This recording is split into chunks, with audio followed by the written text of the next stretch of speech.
Hi అండి, నమస్తే. ఈరోజు వీడియోలో మనం గోధుమ పిండి బెల్లంతో హల్వా రెడీ చేసుకుందామండి. చాలా టేస్టీగా ఉంటుంది, చాలా హెల్దీ కూడా.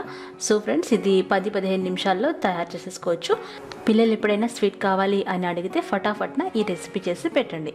మరి ఎలా తయారు చేయాలో నేర్చుకుందామా? ఇలాంటి వంటల కోసం అత్తమ్మ టీవీ సబ్స్క్రైబ్ చేసుకొని బెల్ బటన్ని క్లిక్ చేయండి.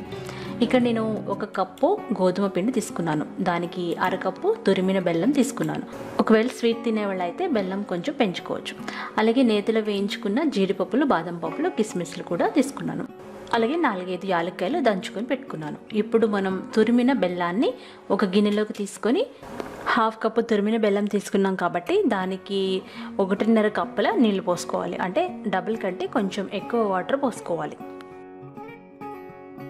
ఈ బెల్లం మొత్తం మరిగేంత వరకు మనం ఉడికించుకొని ఇలా మరిగిన తర్వాత చల్లారబెట్టుకోవాలి. పాకం రావాల్సిన అవసరం ఏమీ ఉండదు. ఇక్కడ నేను నూనెతో చేస్తున్నానండి. నెయ్యితో అందరూ చేస్తారు కదా, అందుకనమాట. నూనెతో కూడా చాలా టేస్టీగా ఉంది. మీరు నూనెతో ఈసారి ట్రై చేయండి. నూనె వేడైన తర్వాత గోధుమ పిండి వేసుకొని లో ఫ్లేమ్లో పెట్టి ఇలా కలుపుకుంటూనే దాదాపు ఒక 5 నిమిషాల వరకు బాగా వేయించుకోవాలి. కలుపుతూనే ఉండాలి, లేదంటే మాడిపోతుంది. గోధుమ పిండి వేగుతూ ఉంటుంది. ఈ లోపుగా మనం చల్లారిన బెల్లం మిశ్రమాన్ని ఫిల్టర్ చేసి పెట్టుకోవాలి. చూసారా, గోధుమ పిండి చక్కగా ఇలా వేగి ఉంటుందన్నమాట. ఇలా వేగాలి. ఇప్పుడు ఇంపార్టెంట్ టిప్ ఏంటంటే స్టవ్ ఆఫ్ చేయాలి. స్టవ్ ఆపిన తర్వాత మాత్రమే మనం ఫిల్టర్ చేసి పెట్టుకున్న బెల్లం వాటర్ వేసేసేయాలన్నమాట. చూస్తారు కదా, వేసి ఆ తర్వాత స్టవ్ ఆన్ చేసి లో ఫ్లేమ్లో మాత్రమే కలుపుకుంటూ వేయించుకోవాలి. మనం స్టవ్ ఆపకుండా మనం డైరెక్ట్గా వేసేసామంటే అది ఉండలుగా అయిపోతుందన్నమాట. అందుకని ఈ టిప్ పాటించండి. స్టవ్ ఆపిన తర్వాత వేసుకొని లో ఫ్లేమ్లో మరి కాసేపు మనం కలుపుకుంటూ ఉడికించుకోవాలి.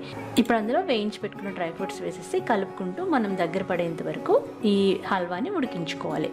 అందులో 1 టీ స్పూన్ యాలక్కాయల పొడి వేయాలి. ఎప్పుడైతే పెనం మీద మూవ్ అవుతూ ఉంటుందో అప్పుడు మనకి హల్వా రెడీ అయిపోయినట్టు. ఈ హల్వాని మీరు కావాలనుకుంటే గట్టిగా ప్రెస్ చేసుకొని ఒక గిన్నెలో పెట్టుకోవచ్చు, లేదంటే మీరు డైరెక్ట్గా సర్వ్ చేసుకోవచ్చు. అంతేనండి, చాలా టేస్టీగా ఉంటుంది. ఇక్కడ నేను నూనెతో చేశాను అనమాట హల్వా, నెయ్యి వాడలేదు. కానీ చాలా చాలా బాగుంది. మీరు తప్పకుండా ట్రై చేయండి. నోట్లో వేసుకుంటే కరిగిపోయే టేస్ట్ అయితే వచ్చింది. సో ఫ్రెండ్స్, ఈ రెసిపీ మీకు నచ్చినట్లయితే లైక్ చేయండి, షేర్ చేయండి, కామెంట్ చేయండి.